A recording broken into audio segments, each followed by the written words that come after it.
It is not our purpose to spend too much time on this particular order of Freemasonry, the Illuminati, but we want to spend enough time so that you understand how it worked, what its purposes were, and how it affects us today.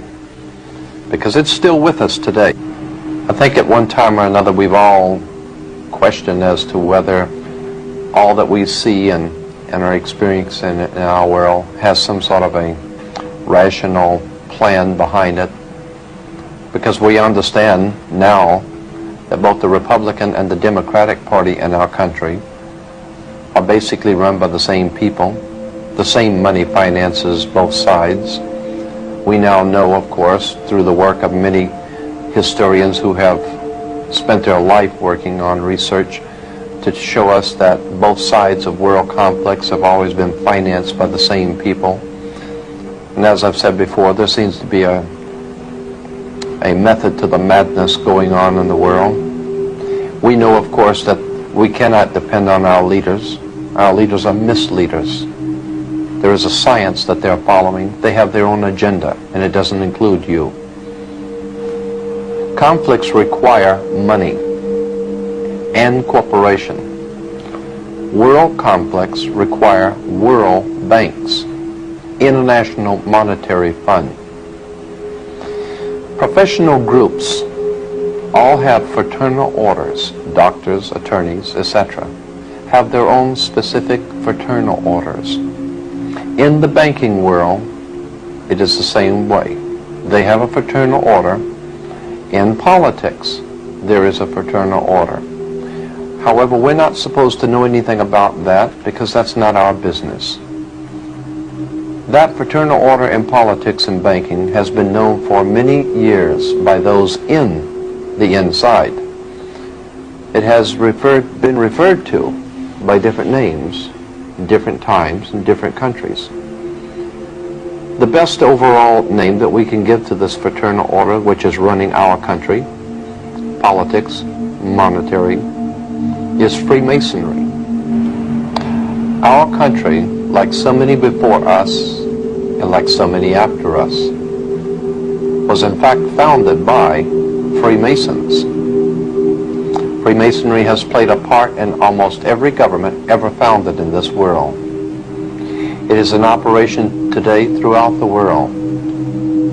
We want to establish first that what we're not talking about is Blue Masonry or the Masonic lodges in your hometown. We're not talking about the Freemasons that live across the street from you.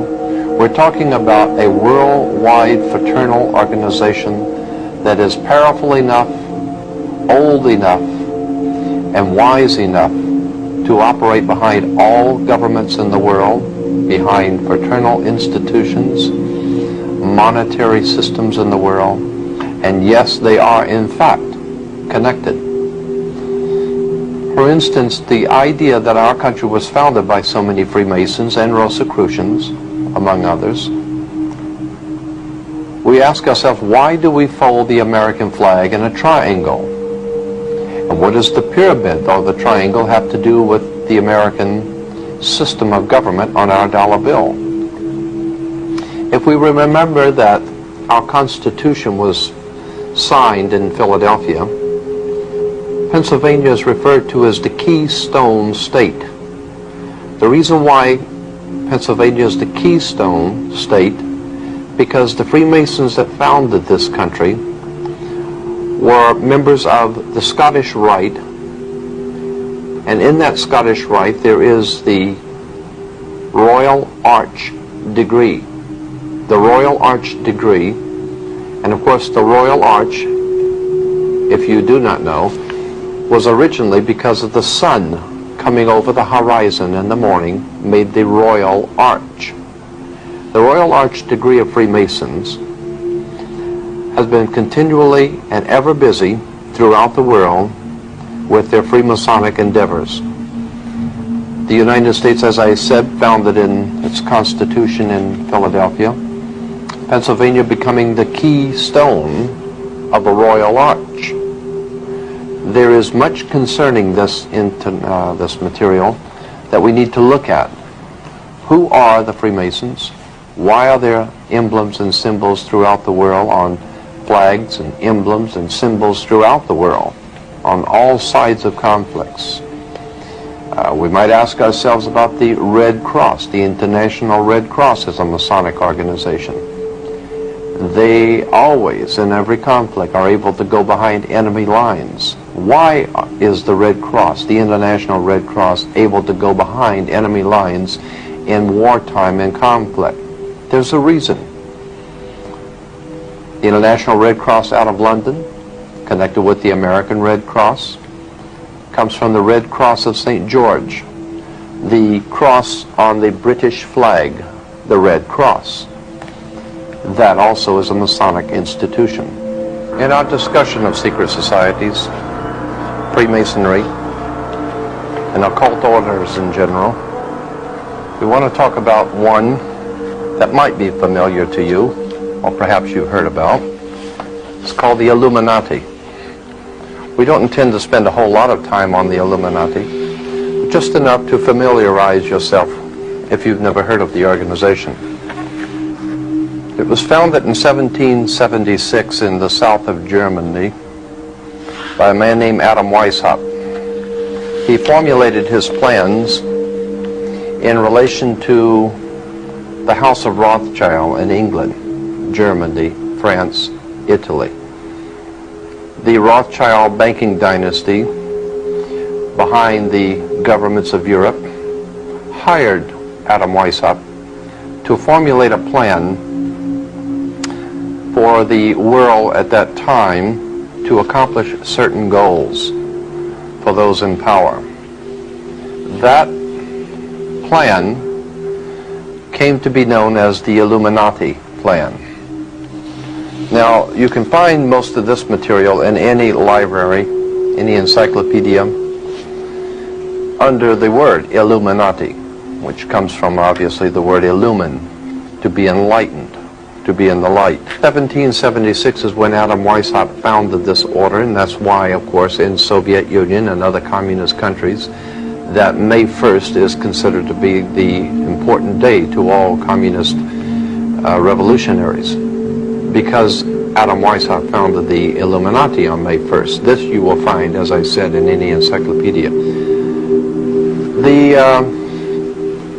The bait that was laid by Adam Weishaupt for control of peoples was a very old and tried project. It was called democracy, a people's democracy. Adam Weishaupt, like many others before him, understood that democracy has never worked, is not working now, and never will work. Basically because of the reason that people, while they could be and are the power of any government, the people are always the power of a government. And that on the surface, democracy seems to be the best of all possible worlds.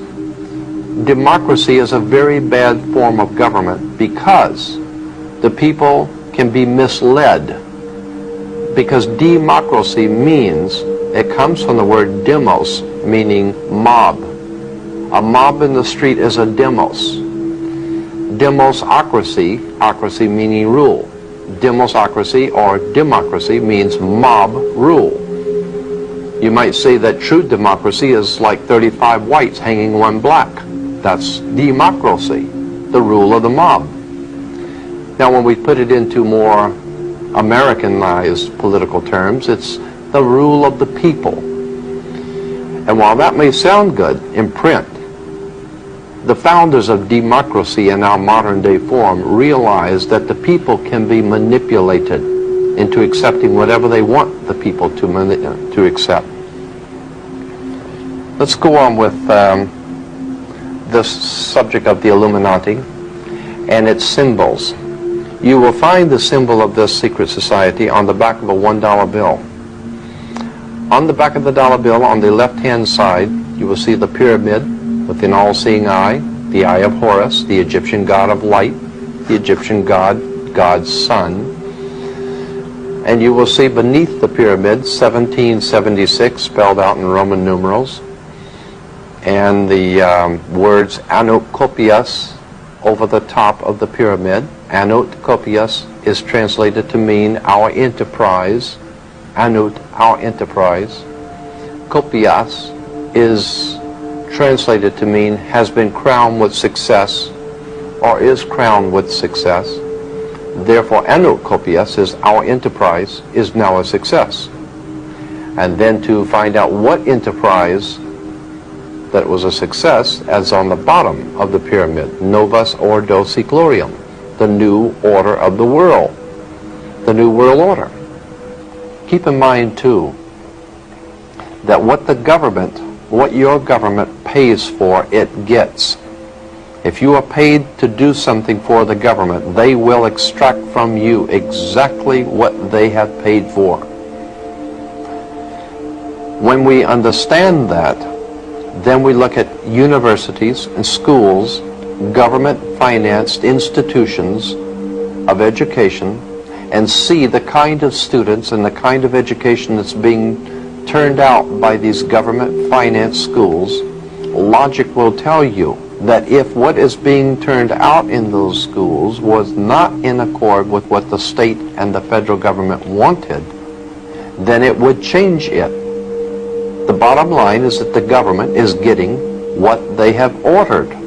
They're getting what they have paid for. They do not want your children to be educated. They do not want you to think too much. That is why our country and our world has become so proliferated with entertainments, mass media, game shows, television shows, amusement parks, drugs, alcohol, and every kind of entertainment to keep the human mind entertained so that you don't get in the way of important people by doing too much thinking. You had better wake up and understand that there are people who are guiding your life and you don't even know it. And all American citizens, I think, have suspected something like this is going on. But we're all too busy trying to stay alive and live our lives. And after all, what can one person do about it? One person can do nothing. But a nation educated can do much.